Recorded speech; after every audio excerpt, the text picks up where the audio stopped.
Magneto में हम लोगों को ये देखना है कि whenever there is current there is a magnetic field. कहीं भी अगर करंट है तो वहां एक मैग्नेटिक फील्ड है। ये एक ऑब्जर्वेशन होगा, इसको हम एक्सप्लेन करेंगे इन वेरियस वेज। साथ में अगर हम एक करंट कैरिंग वायर को मैग्नेटिक फील्ड में ले जाते हैं तो देखते हैं कि उनके ऊपर एक फोर्स एक्वायर होगा, और वो जो फोर्स आएगा उसकी डायरेक्शन क्या होगी, वैल्यू क्या होगी, और ये फोर्स क्यों है, ये हम लोगों को एक्सप्लेन करना होगा। तो यहाँ हम एक्चुअली में करते क्या है, पूरे मैग्नेटो में हम डिफरेंट ऑब्जर्वेशंस को कलेक्ट करते हैं, उन ऑब्जर्वेशंस को एक्सप्लेन करते हैं, धीरे धीरे रूल्स बन जाते हैं। यहाँ इस यूनिट में हम लोग को ये भी देखना है what are the cause of magnetism. Cause of magnetism means क्यों मैग्नेटिज्म है। क्यों का मतलब क्या, अगर हम एक आयरन का टुकड़ा लेते हैं और वो मैग्नेटिक बिहेवियर शो कर रहा है, और हम आइडेंटिकल सेम एक टुकड़ा लेते हैं but that is not showing the magnetic behaviour. क्या है magnetic behaviour? To attract the iron and iron dust, ferrite, manganese dioxide, ये सब जो है ये आयरन से अट्रैक्ट हो रहे हैं, तो दिस इज द मैग्नेटिज्म। और किसी टुकड़े से, आयरन के टुकड़े से अट्रैक्ट नहीं हो रहे हैं, तो this means there is not a magnetism. तो ऐसा क्या हो जाता है इन अ मटेरियल कि वो मैग्नेटिक बिहेवियर शो करने लगता है। आयरन का एक टुकड़ा मैग्नेट है, आयरन का एक टुकड़ा मैग्नेट नहीं है, तो आखिर किस बात का अंतर है कि इनमें मैग्नेटिक बिहेवियर आएगा या इनमें मैग्नेटिक बिहेवियर नहीं आएगा। इसको हम मैग्नेटिज्म कहते हैं। और हम देखेंगे यूनिवर्स में पाए जाने वाले सभी मटेरियल्स कुछ न कुछ मैग्नेटिक बिहेवियर शो करते हैं। अलग बात है कि डेली लाइफ में अगर हम कॉपर देखें, एल्यूमिनियम देखें, वुड देखें, प्लास्टिक देखें, तो इनका तो मैग्नेटिक बिहेवियर नहीं ऑब्जर्व होता है। मोस्टली जो मैग्नेटिक बिहेवियर शो करते हैं वो आयरन, स्टील, स्टील का मतलब स्टेनलेस स्टील से नहीं है, सॉफ्ट आयरन से है। स्टेनलेस स्टील नॉन मैग्नेटिक होता है। तो जितने भी मैग्नेटिक बिहेवियर मोस्टली शो करते हैं वो नियर अराउंड आयरन और आयरन के ऑक्साइड्स ही होते हैं। तो ऐसा क्यों है? तो हम देखेंगे कि जो मटेरियल्स हमको कैटेगराइज कर पाएंगे हम डाया, पैरा, फेरो में। तो डाया, पैरा, फेरो क्या है और कैसे इनके बिहेवियर को एक्सप्लेन करना है, ये हम लोग को देखना है। फिर फाइनली हम लोग को देखना होता है मैग्नेटिक बिहेवियर ऑफ अर्थ। अर्थ एक मैग्नेट की तरह बिहेव करती है, तो क्यों बिहेव करती है और कैसे हम मान लें कि अर्थ एक मैग्नेट की तरह बिहेव करने वाली है। तो यहाँ हम लोग को पहले पार्ट में 5 या 6 ऑब्जर्वेशंस हैं, उनको एक्सप्लेन करना है। जब एक्सप्लेन करने की कोशिश करेंगे तो देखेंगे रूल्स बनेंगे, उन रूल्स से हमें डिवाइसेस बनानी है। डिवाइसेस में मोस्टली आप है तो कई सारी, लेकिन 2 आपसे बोर्ड में पूछी जाती हैं। एक साइक्लोट्रॉन है, मूविंग क्वाइल गैल्वेनोमीटर है, जिसमें साइक्लोट्रॉन इस साल सिलेबस से हटा दिया गया है, कोई क्वेश्चन नहीं है। हाँ, इंट्रोडक्टरी हम लोग जानेंगे कि इंट्रोडक्टरी जो है वो क्या बेनिफिट है इसका। तो यहाँ अगर हम बेसिक में आए, means starting from the basic, तो हम लोग को सबसे पहला जो ऑब्जर्वेशन देखना है वो ऑब्जर्वेशन है when a current carrying wire is held in a magnetic field then it starts to experience a force। अगर कोई करंट कैरिंग वायर है, मैग्नेटिक फील्ड में है, तो उसके ऊपर एक फोर्स आता है। उस फोर्स को एक्सप्लेन करना है why, how and in what direction. अगर हम एक्सप्लेन कर ले जाते हैं तो देखेंगे कि हमें क्या बेनिफिट हुआ। तो ऑब्जर्वेशन है when a current carrying wire held in a magnetic field experiences a force. सबसे पहले हम डायग्राम में देखें, फिर देखें कि डायरेक्शन कैसे जस्टिफाई होगी, और फिर देखें कि ये फोर्स क्यों है और यहाँ से हमें क्या एक्सप्लेनेशन या क्या इन्फेरेंसेस मिलते हैं। अगर हम एक करंट कैरिंग वायर ले लेते, से this is a current carrying wire, और इसको मैग्नेटिक फील्ड फेस कराते, यहाँ डायग्राम थोड़ा सा टिल्टेड बनाए जाते हैं। उसका रीजन ये है कि 3D डायग्राम्स हैं, और हमें 3D डायग्राम्स में अगर टिल्ट कर लेंगे तो 3 एक्सिस को बोर्ड पर दिखा पाना आसान होगा। तो यहाँ अगर हम लैब में होते, नॉर्थ और साउथ के बीच मैग्नेटिक फील्ड N2S हो गई, करंट कैरिंग है, हम देखते इस पे फोर्स जो है वो डाउन साइड आया। क्यों आया, कितना आया, कैसे आया, ये तो हम लोग को एक्सप्लेन करना है। अगर हम मैग्नेटिक फील्ड की या करंट की डायरेक्शन चेंज करें तो फोर्स की डायरेक्शन भी चेंज हो जाती है। मीन्स अगर हम ऑब्जर्वेशन में करंट की डायरेक्शन बदल दें, से हमने मैग्नेटिक फील्ड को टच नहीं किया, वैसे रहने दिया जैसे पहले था, और हमने करंट की डायरेक्शन को चेंज कर दिया। Now this is the direction of current. तो जैसे ही डायरेक्शन ऑफ करंट चेंज किया, हम देखते हैं फोर्स की डायरेक्शन अप आ गई। अब इसे एक्सप्लेन करना है। अब इसको एक्सप्लेन डायरेक्शन में किया फ्लेमिंग ने। Fleming left hand rule, Fleming left hand rule कहता है अपने हम अगर राइट हैंड को इस तरीके से स्ट्रेच करें कि this finger, this is the forefinger, this is representing the magnetic field, this representing the current in the wire, then this starts to represent the force. तो middle finger ये current की direction को show करे, ये magnetic field को direction को show करे, तो this will be the direction of force acting on the current carrying wire owing to the magnetic field. तो जरा हम रख के देख लेते हैं, यहाँ देखें अगर तो देखिए this is the magnetic field. देखिए मैग्नेटिक फील्ड ये है, अगर ऐसे हाथ को रहने दें ऐसे, तो यहाँ ये करंट की डायरेक्शन को बता रहा है और करंट तो ये है, तो इसको घुमाना होगा ऐसे इन सच अ वे कि अभी आपको दिख रहा है this is the magnetic field, now this is the current. तो direction of force is down in the board, down in the board. अब डाउन इन द बोर्ड कैसे दिखाते, तो हमने ऐसे दिखा दिया। इसका मतलब है फ्लेमिंग के लेफ्ट हैंड रूल से ये एक्सप्लेन हो जाएगा कि what is the direction of force on the current carrying wire when it is held in a magnetic field in a same way. अगर यहां हम एक्सप्लेन करना चाहते हैं तो देखिए this is the direction of magnetic field, इससे express हो गया। दिस इज द करंट, ये करंट हो गई, ठीक है। करंट क्या है, करंट की डायरेक्शन अगर आप देखें तो ये देखिए this is the magnetic field, this is the current, तो this is the force on current carrying wire. तो force on the current carrying wire is up, up side force आ रहा है। अब बोर्ड पर अप साइड कैसे दिखाते, up side मैंने ऐसे दिखाया। तो पहला ऑब्जर्वेशन था current carrying wire in a magnetic field experiences a force. तो पहला क्वेश्चन बना इन व्हाट डायरेक्शन, तो इसको एक्सप्लेन करने वाले फ्लेमिंग थे, तो अकॉर्डिंगली हमने फ्लेमिंग लेफ्ट हैंड रूल रखा। दूसरे साइंटिस्ट थे, उन्होंने भी एक्सप्लेन किया, called Maxwell's right handed palm rule number 2।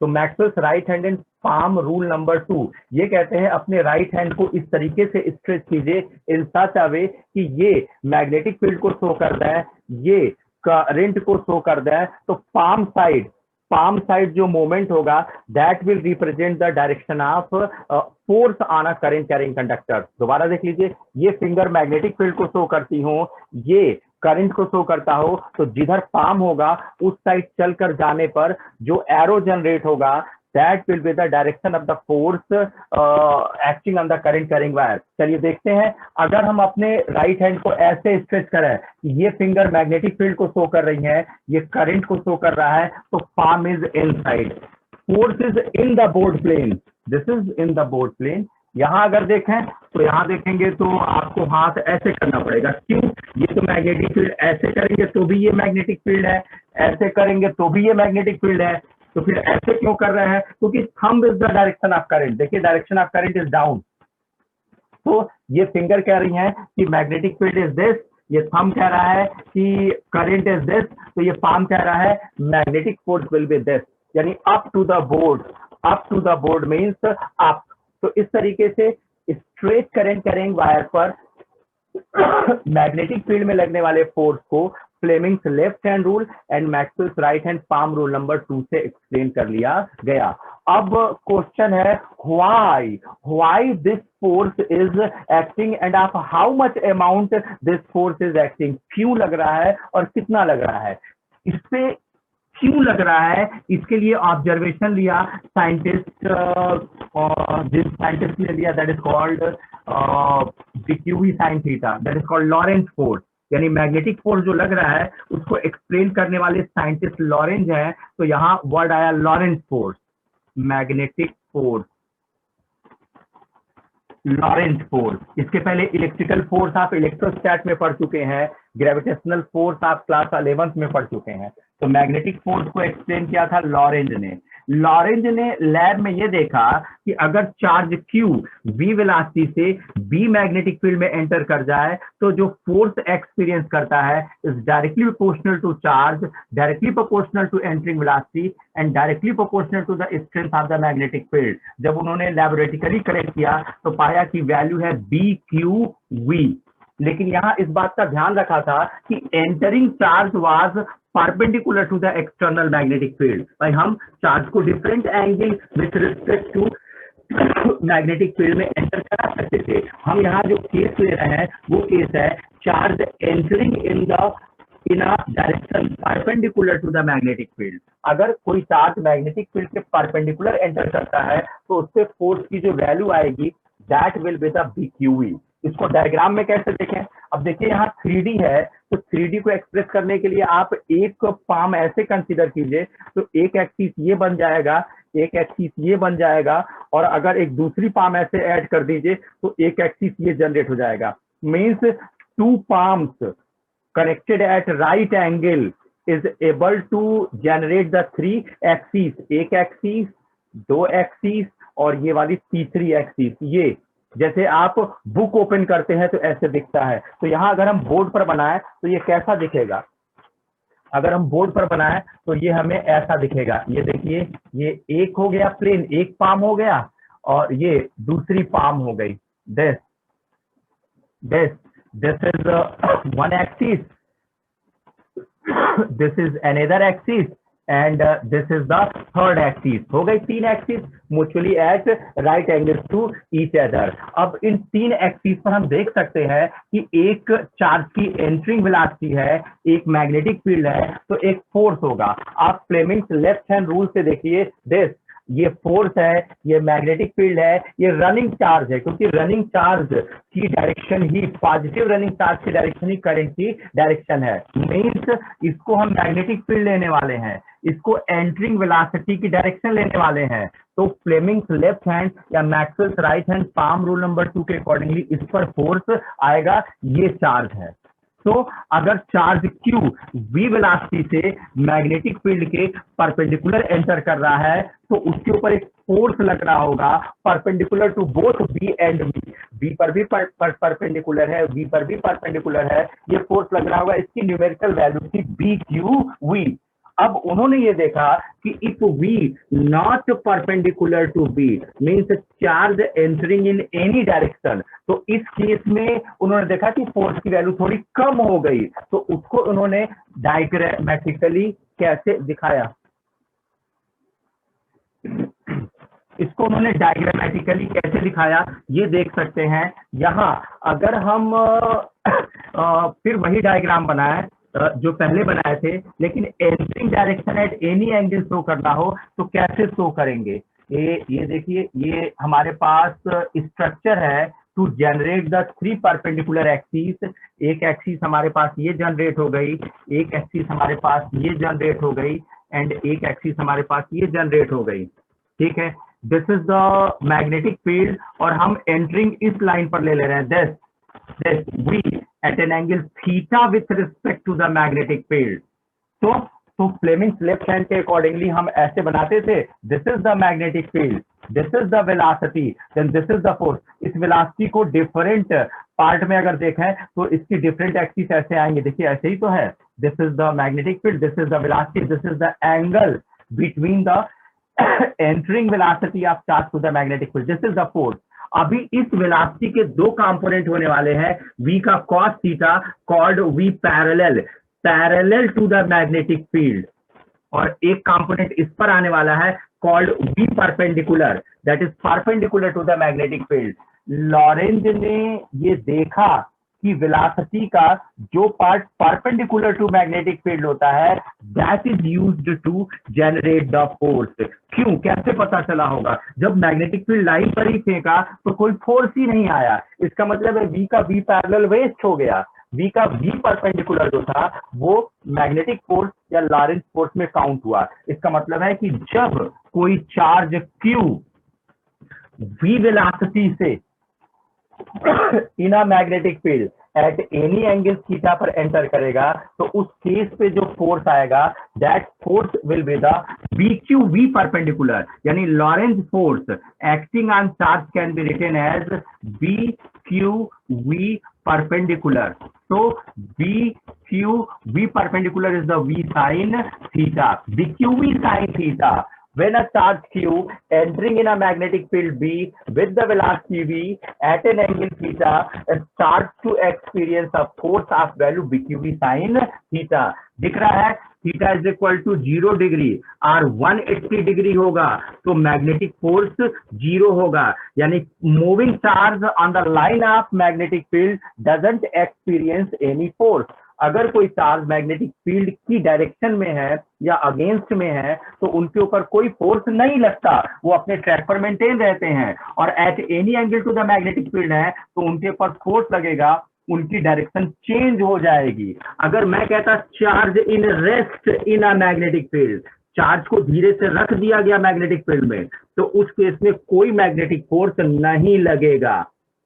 जबकि इलेक्ट्रोस्टैट में चार्ज इन रेस्ट भी इलेक्ट्रिक फोर्स गेन करता था, चार्ज इन मोशन भी इलेक्ट्रिक फोर्स गेन करता था। मतलब रनिंग चार्ज के ऊपर इलेक्ट्रिक फील्ड लग जाए या चार्ज इन रेस्ट के ऊपर इलेक्ट्रिक फील्ड लग जाए, दोनों ही केस में चार्ज अपने ट्रैक से डेविएट हो जाता था। जब मैग्नेटिक फील्ड में चार्ज होता है तो उसका रनिंग चार्ज होना जरूरी है, यानी magnetic field can exert force on running charge.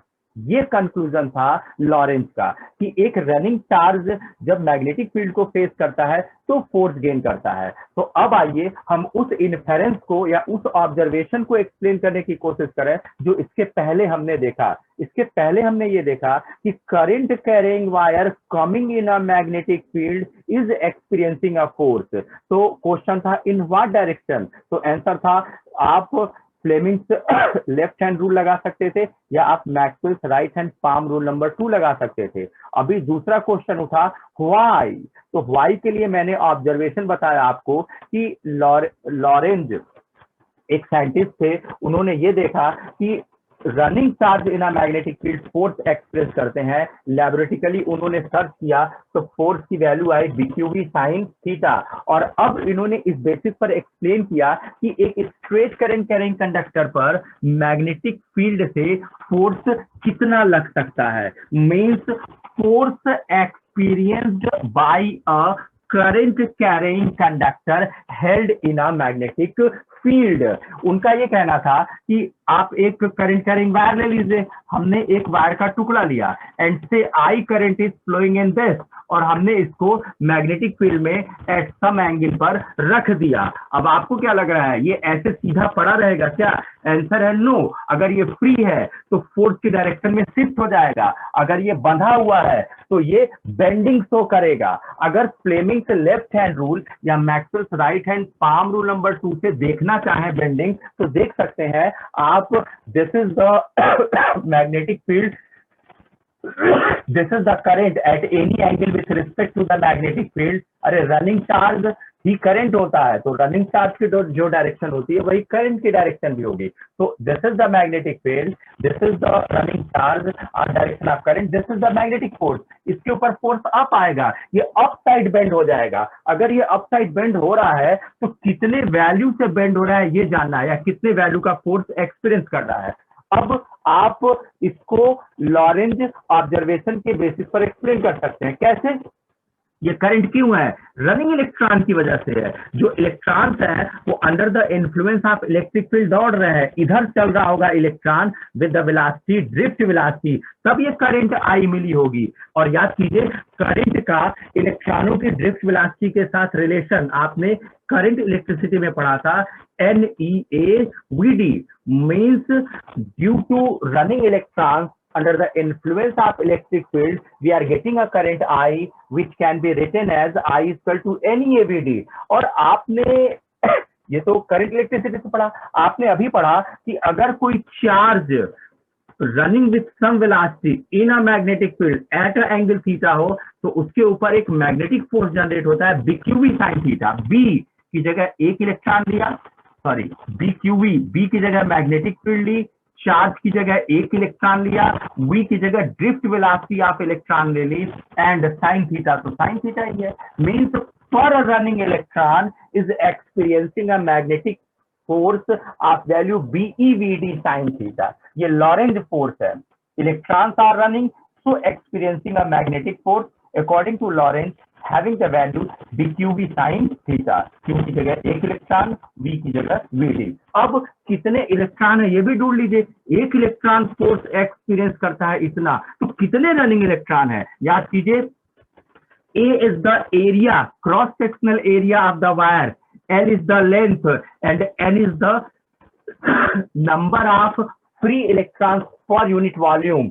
तो A area L length, तो वॉल्यूम कितना हो जाएगा A into L, पर यूनिट वॉल्यूम में है n इलेक्ट्रॉन्स फ्री, तो total number of free electrons which are running in a conductor can be written as NaL। ये भी आपने करंट इलेक्ट्रिसिटी में देखा था, ठीक है। इसमें E मल्टीप्लाई करते थे, याद कीजिए, नाली was the total amount of free charge. तो हमें टोटल अमाउंट नहीं चाहिए, हमें टोटल नंबर चाहिए, तो नंबर हो जाएगा NaL, यानी टोटल रनिंग इलेक्ट्रॉन्स है NaL and per running electrons are experiencing the force BeVd sin theta.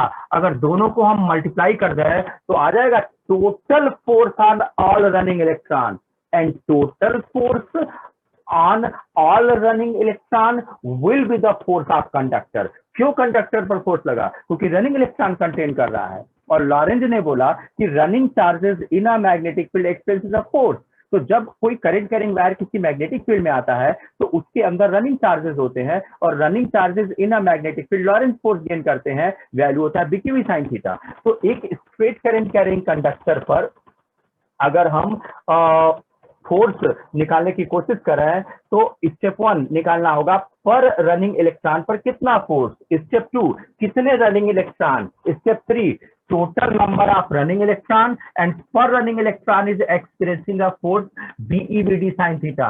So net force experienced by conductor can be written as total number of running electrons multiplied with the force experienced by per running electron, that is BeVd sin theta. यही इस current carrying conductor पर लगने वाला total force है। Arrange कर लीजिए, N E A V D, NeAVd that is the current I, और L है B है sin थीटा है, यानी कि I हो गया NeAVd, L हो गया B हो गया sin थीटा।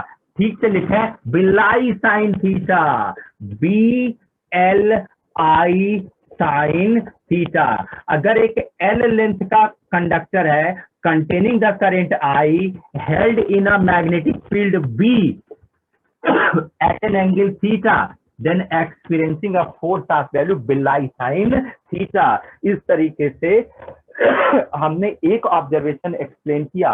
वो ऑब्जर्वेशन था कि जैसे ही हम किसी करंट कैरिंग वायर के ऊपर एक मैग्नेट पेश कराते हैं वैसे ही वो डिफ्लेक्ट या बेंड हो जाता है। व्हाई? आंसर है कि जो करंट कैरिंग कंडक्टर होते हैं वो रनिंग चार्ज कंटेन करते हैं, रनिंग चार्ज के ऊपर मैग्नेटिक फोर्स या लॉरेंज फोर्स काम कर रहे होते हैं। Accordingly all of the running charges पर काम करने वाले फोर्स को अगर हम काउंट कर लेते तो that will be the force on the current carrying conductor.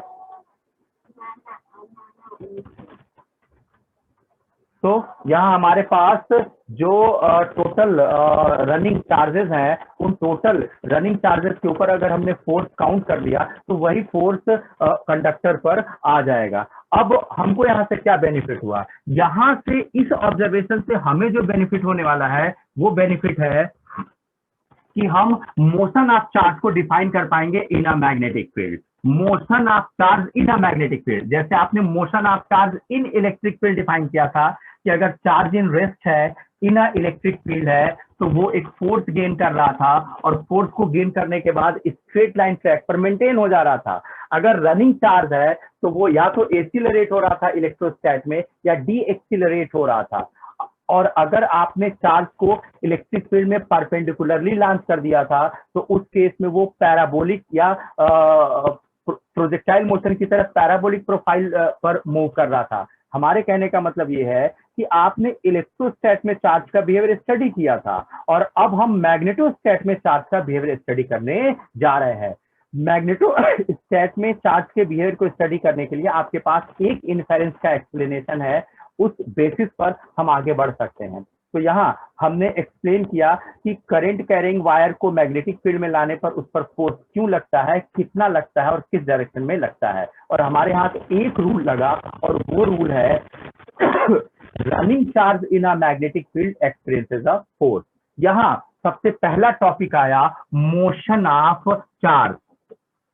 Motion of charge में हमको ये देखना है कि अगर कोई चार्ज मैग्नेटिक फील्ड में एट एनी एंगल एंटर कर जाए या एट 90 डिग्री पर एंटर कर जाए तो उसका ट्रैक कैसा होगा, तब ना हम देख पाएंगे कि भविष्य में इलेक्ट्रिक और मैग्नेटिक फील्ड में चार्ज का मूवमेंट कैसा होता है। ये जो आप लाइट देखते हैं या जो आप स्पेस एनर्जी महसूस करते हैं, these all these are the electromagnetic variations, ये इलेक्ट्रोमैग्नेटिक वेरिएशंस है। तो जब हमें इलेक्ट्रिक अच्छे से आएगा, जब मैग्नेटिक अच्छे से आएगा, तब ना हम कंबाइन टुगेदर करके इलेक्ट्रोमैग्नेटिक को डिफाइन करेंगे और देखेंगे कि इस इलेक्ट्रोमैग्नेटिक से यूनिवर्स को हम कैसे मूव करा रहे हैं या यूनिवर्स में चीजें कैसे चल रही हैं। डेथ है, बॉर्न है, ठीक है, सोलर स्पेक्ट्रम है, थर्मल एनर्जी है, डेली लाइफ में जितनी चीजें हैं, ग्रोथ है, ये सारी चीजें हम इलेक्ट्रोमैग्नेटिक वेव बेसिस पर एक्सप्लेन कर पाएंगे। ये जान लीजिए पूरे यूनिवर्स के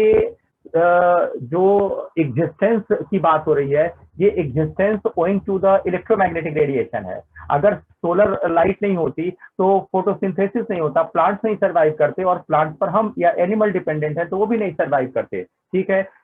और भी बहुत सी चीजें ऐसी हैं, एयर का फ्लो है, वाटर साइकिल है, नाइट्रोजन साइकिल है, यानी यूनिवर्स में जितनी भी चीजें चल रही हैं वो इलेक्ट्रोमैग्नेटिक से गवर्न हो रही हैं। तो हम अभी मैग्नेटिक पर पहुंचे हैं। तो मोशन ऑफ चार्ज क्या है, हम चार्ज को अगर मैग्नेटिक फील्ड में एंटर होने दें और उसके ट्रैक को जस्टिफाई करें तो दो ट्रैक आता है, आइदर सर्कुलर और हेलिकल। देखेंगे हेलिकल क्या है। सर्कुलर हम ऐसे देख रहे हैं कि charge entering in a magnetic field perpendicular to it, means charge entering in a perpendicular magnetic field. एक चार्ज मैग्नेटिक फील्ड में परपेंडिकुलरली एंटर करे। अभी फिर वही दिक्कत है 3 डायमेंशन की। तो अगर 3D की दिक्कत है तो हम डायग्राम में करते क्या है, मैग्नेटिक फील्ड को डॉट या क्रॉस से एक्सप्रेस करते हैं। जैसे अगर हम मैग्नेटिक फील्ड ऐसे बनाएंगे क्रॉस से, तो मतलब होगा entering in the board plane, entering in the board plane, entering in the board plane, ये हो जाएगा यहाँ पे मैग्नेटिक फील्ड। अगर हमने क्रॉस बनाई तो, अगर हमने डॉट बनाई हुई है, डॉट लाइक दिस, तो डॉट का मतलब होता है up to the board, board से बाहर निकलती हुई, मीन्स ये मैग्नेटिक फील्ड डॉट। तो आप ऐसे समझ लीजिए ये बोर्ड नॉर्थ हो गया और सामने वाली वॉल साउथ हो गई, और इस बोर्ड से मैग्नेटिक फील्ड लाइन निकल रही है। मैग्नेटिक फील्ड की डायरेक्शन होती है N2S, जैसे इलेक्ट्रिक फील्ड की डायरेक्शन होती है +Q2 -Q, बिल्कुल वैसे मैग्नेटिक फील्ड की डायरेक्शन होती है N2S। अगर हम एक बार मैग्नेट ले लेते, इसमें ये N होता, ये S होता, और हम कंपास रख कर चेक करते, तो कंपास पर जो फोर्स आता उसको हम जब चेक करते तो उस फोर्स से उसकी अलाइनमेंट डिसाइड होती, अलाइनमेंट के अकॉर्डिंगली जो मैग्नेटिक फील्ड आता वो ये आता, means magnetic field is N2S outside, और अंदर आएंगे तो ये सर्कुलेट करता हुआ S2N हो जाएगा। Inside magnetic field is S2N। Cell में भी तो आया था +2 करंट की डायरेक्शन होती है, और सेल के अंदर -2 करंट की डायरेक्शन होती है। बिल्कुल वैसे ही मैग्नेट के अंदर जो मैग्नेटिक फील्ड होती है वो S2N होती है, आउटसाइड मैग्नेट लेंगे तो N2S होती है। तो हम 3 डायमेंशनल डायग्राम को बोर्ड पर बनाने के लिए मैग्नेटिक फील्ड को या तो क्रॉस लेते हैं या डॉट लेते हैं। तो हम यहाँ कोई एक मैग्नेटिक फील्ड उठा रहे हैं। केस है अगर चार्ज मैग्नेटिक फील्ड के परपेंडिकुलर एंटर किया है तो उस केस में हम उसके बारे में डिस्कशन चाहते हैं। आप ऐसे देखिए कि if this is the magnetic field means entering in the board, यानी कि सामने से लाइट रेज आ रही हैं और बोर्ड में एंटर कर जा रही हैं, this structure will be the cross, यानी सामने वाली वॉल नॉर्थ है, ये बोर्ड साउथ है, एन से लाइनें निकलकर एस में एंटर कर रही हैं, तो ये स्ट्रक्चर हो जाएगा क्रॉस। ठीक है, हमने चार्ज को थ्रो किया to pass out from the magnetic field, हमने ऐसे थ्रो कर दिया लाइक दिस, ऐसे जाना चाहता है, तो से हम यहाँ चेक कर रहे हैं कि चार्ज Q है, आप मास M है, विद द वेलोसिटी V है, and it is perpendicular to the magnetic field. देख लीजिए मैग्नेटिक फील्ड क्रॉस है, तो ये फिंगर, ये वाली जो फिंगर है दैट इज कॉल्ड 4 फिंगर, इस फिंगर को हम बोर्ड की तरफ अंदर एंटर करा रहे हैं, and this is the running direction, then this is the force. यानी कि हम फ्लेमिंग्स लेफ्ट हैंड रूल लगाएं, इस पॉइंट पर देखना चाहते हैं चार्ज क्या सीधा निकल जाएगा, हमने जिस डायरेक्शन में वेलोसिटी प्रोवाइड की थी वो वेलोसिटी ये है, जबकि magnetic field in the board plane है। अगर हम फ्लेमिंग्स लेफ्ट हैंड रूल लगाएं तो ये फिंगर मैग्नेटिक फील्ड हो गई, ये वेलोसिटी हो गया, ये फोर्स हो गया। फोर्स आपको पता है मैकेनिक्स से, force has a tendency to align or to change the direction of velocity and hence align itself in the same direction। जैसे एक बॉल को आप at any angle फेंक देते थे, प्रोजेक्टाइल मोशन, फाइनली तो वो अर्थ पर ही गिरता था ना, in the direction of gravity, in the direction of force. ये फोर्स क्या करेगा, इसको ऐसे नहीं जाने देगा। अच्छा, पहली बात तो फोर्स परपेंडिकुलर टू वेलोसिटी है, तो मैग्नीट्यूड चेंज करेगा नहीं, uniform circular motion. This Lorentz force is providing the necessary centripetal force and it changes the direction of velocity alone। थोड़ी देर में इनको घुमा के अपनी डायरेक्शन में लाइन कर लेगा। अब हम ये कह रहे हैं कि मैग्नीट्यूड तो चेंज किया नहीं, डायरेक्शन वेलोसिटी के डायरेक्शन को अपनी डायरेक्शन में लाइन कर लिया, तो क्या फिर सीधा निकल जाएगा क्या? आंसर है नो। अगर अभी देखें तो this is the magnetic field and this is the running velocity and this will be the direction of Lorentz force. Force ऐसे लगेगा, अगर फोर्स ऐसे लगेगा तो फिर वेलोसिटी को ये अपनी डायरेक्शन में अलाइन कर लेगा, यानी थोड़ी देर बाद चार्ज ऐसे जाता हुआ दिखेगा। तो हम कह रहे हैं क्या चार्ज ऐसे निकल जाएगा क्या? आंसर है नो। अगर अभी आप देखें तो magnetic field is this, now running direction of charge is this. देख लीजिए, ये वेलोसिटी है, ये मैग्नेटिक फील्ड है, ये फोर्स है। आपको हाथ ऐसे अरेंज करना होगा, ठीक है? आप देख सकते हैं ऐसे अरेंज करना पड़ेगा, ऐसे। This is the magnetic field, this is the force and this is the velocity, this is the force। इस पर जो फोर्स आएगा उसकी डायरेक्शन होगी दिस। तो ये कहाँ सीधा जा पाएगा? ये फोर्स इनको अपनी डायरेक्शन में अलाइन कर लेगा, थोड़ी देर में ये इस तरह से मूव करेंगे। अगर इस तरह से मूव करेंगे तो अभी भी तो परपेंडिकुलर टू मैग्नेटिक फील्ड है। अगर अभी हम डायरेक्शन देखना चाहते हैं तो this is the magnetic field, this is the velocity and this is the force। तो ये फोर्स इस डायरेक्शन में लग रहा है, अकॉर्डिंगली ये जो चार्ज है ये इस लाइन पर था, under the influence of this force ये फिर इस लाइन पर आ जाएगा एंड सो ऑन। यहां मिला, यहां मिलेगा, यहां मिला है, यहां मिलेगा और फाइनली यहां क्या हो गया? ये trapped in a magnetic field and it starts to gyrate or it starts to circulate. Conclusion is that जैसे ही कोई चार्ज किसी मैग्नेटिक फील्ड में परपेंडिकुलरली एंटर करता है, उस पर लगने वाला लॉरेंज फोर्स उसको सर्कुलेट करा देता है। इस तरीके से ये ट्रैप हो गया। इसका बेस्ट एग्जांपल आपको दे, जो एमआरआई होता है जिसमें पूरी बॉडी को एक सिलेंडर में एंटर कराते हैं, उसमें अगर एक मैग्नेट को थ्रो कर दे तो वो सर्किल भी बनाएगा और आगे भी बढ़ेगा। तो सर्किल बनाते हुए आगे बढ़ना, सर्किल बनाने की वजह होती है परपेंडिकुलर मैग्नेटिक फील्ड और आगे बढ़ने की वजह होती है हैविंग सम वेलोसिटी। डिस्कस करेंगे। तो एमआरआई मशीन में अगर एक मैग्नेट को थ्रो कर देते हैं तो देखते हैं कि वो सर्किल बनाता जाएगा, आगे बढ़ता जाएगा और फाइनली बाहर निकल जाएगा। सर्किल बनाते हुए आगे बढ़ने में जो ट्रैक आएगा वो स्प्रिंग लाइक आएगा, उसको स्प्रिंग या हेलिकल या हेलिक्स कहते हैं, ठीक है? तो यहाँ सिर्फ सर्किल बनाने की बात हो रही है। अगर मैग्नेटिक फील्ड के परपेंडिकुलर चार्ज एंटर कर गया है तो वो सर्कुलेट करेगा। अब अगर सर्कुलेट करेगा तो दो पैरामीटर कैलकुलेट करने पड़ेंगे, रेडियस कितनी है एंड टाइम पीरियड या फ्रीक्वेंसी कितनी है। मान लिया ये आर रेडियस पर है, मान लिया ये टी टाइम में एक ऑसिलेशन या एक सर्कुलेशन पूरा कर रहा है एंड हैविंग द फ्रीक्वेंसी यानी पर सेकेंड रोटेशन की जो वैल्यू है दैट इज द न्यू। अगर ऐसा है तो यहां हम निकाल सकते हैं by single keyword, Lorentz force is behaving like or providing the necessary centripetal force. आपको पता है नेसेसरी सेंट्रीपिटल फोर्स होता है mv square by R, where m mass of the charge है, v velocity of the charge है and r radius of circulation है। ये Lorentz force के बराबर होगा BQV। नाउ यहां से आप देख रहे हैं कि V का एक पार्ट कैंसिल हुआ, R को इधर कर लीजिए, QV को इधर कर लीजिए। रेडियस ऑफ द सर्कुलिंग ट्रैक आया, circulating track mv by QV। mv को मोमेंटम कहते हैं तो P बाई QV और P से आप काइनेटिक एनर्जी में जा सकते हैं under root twice M E के अपॉन क्यू बी, हर साल एक नंबर का न्यूमेरिकल इस पर कवर होता है।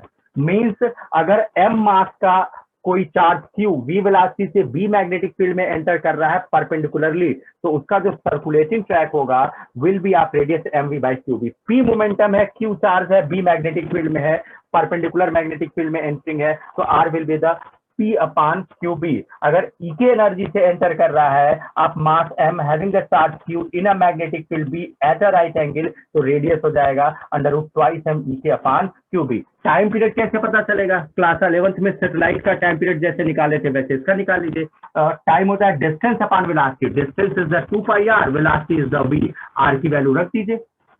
r रखेंगे तो mv by Q B, 2 pi R की जगह M V upon Q B into V, V भी कैंसिल हो गया, यानी टाइम पीरियड ऑफ सर्कुलेशन निकल गया as the 2 pi M by Q B. और इसी को रिवर्स कर लीजिए तो यही फ्रीक्वेंसी हो जाएगा।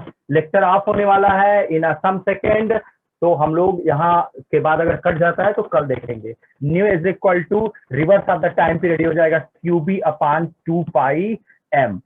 इस तरीके से आपने circulating charge in a magnetic field के लिए तीन चीजें निकाल ली कि radius of the circulating track कितना होगा, एंड टाइम पीरियड कितना होगा, एंड फ्रीक्वेंसी कितना होगा। हमको क्या बेनिफिट होने वाला है ये तो हम आगे देखेंगे ही। दूसरा पार्ट जो हमको देखना है वो पार्ट है if V is not perpendicular to B, मतलब अगर चार्ज मैग्नेटिक फील्ड में एट एनी एंगल पर एंटर कर जाता तो क्या होता। तो हम देखेंगे एट एनी एंगल का जो केस है उस एट एनी एंगल में सर्कुलेटिंग चार्ज का जो ट्रैक आएगा वो सर्किल बनाते हुए आगे बढ़ेगा, that is called spring like movement.